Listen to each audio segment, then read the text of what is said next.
L'économie encore, avec à quelques jours des vacances, l'émergence d'un nouveau type de compagnies aériennes. On connaissait le low cost, voici l'ultra low cost. Le mouvement est né aux États-Unis, toujours moins de prestations, toujours moins de place pour les jambes et en échange des prix toujours plus bas. Maryse Burgot, Régis Massini. C'est un nouveau modèle de compagnie aérienne, mais il présente visiblement quelques inconvénients.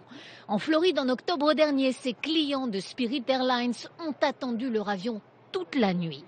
Voyager en ultra low cost, c'est ultra économique, mais c'est parfois une belle galère. Ils n'arrêtent pas de trouver des excuses et de nous dire que le vol est retardé et encore retardé. Et en fait, on a découvert que c'est l'avion qui a des problèmes. Ce magazine ne dit pas autre chose, c'est l'équivalent américain de notre mensuel 60 millions de consommateurs. Spirit Airlines y est désignée compagnie aérienne la pire de l'année.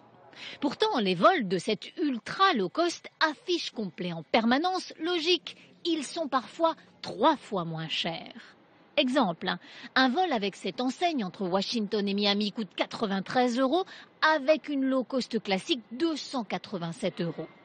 Alors évidemment, ce n'est pas le grand confort. Les réseaux sociaux regorgent de vidéos comme celle-ci postées par des passagers furieux. On est tellement serré.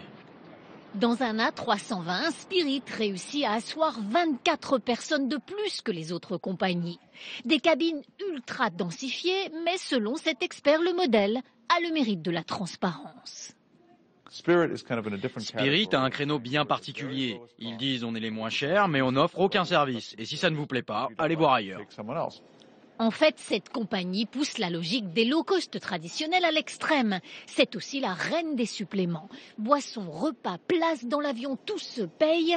18 € si vous voulez être assis près d'un hublot.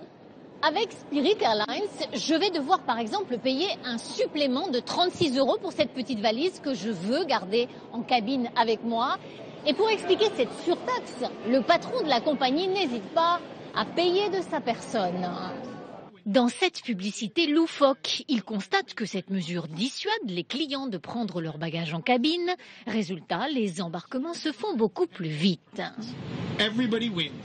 Tout le monde est gagnant. Et si on n'avait pas mis cela en place, les passagers continueraient à mettre vraiment n'importe quoi dans ces compartiments.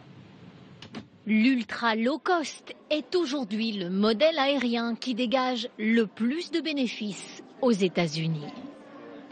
Dans l'actualité également, la marche arrière du gouvernement.